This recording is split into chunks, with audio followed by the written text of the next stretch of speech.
Assalamualaikum moms, ketemu lagi dengan cooking channel. Hari ini mau petik bibit dan bunga telang ya moms.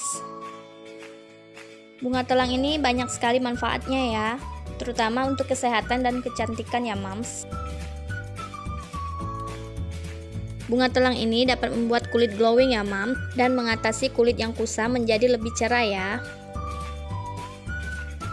Untuk membuat maskernya bisa lakukan, pertama siapkan beberapa helai bunga telang 3-5 yang masih segar. Kemudian cuci bersih, lalu haluskan dengan cara ditumbuk ya. Lalu oleskan pada wajah ya moms. Agar hasil maksimal, lakukan secara rutin ya.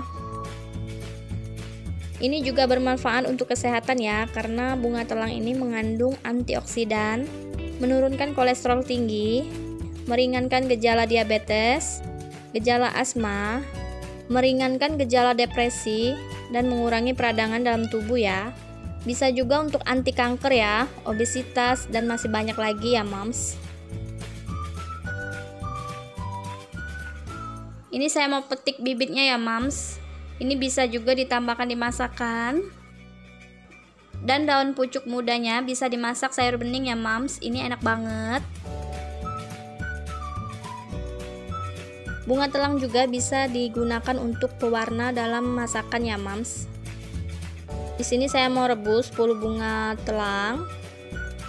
Ini mau saya jadikan pewarna untuk makanan nanti ya moms. Oke, selamat mencoba. Kalau suka jangan lupa di like, di subscribe, dan di share juga ke teman-teman kalian semua ya. Terima kasih. See you next video.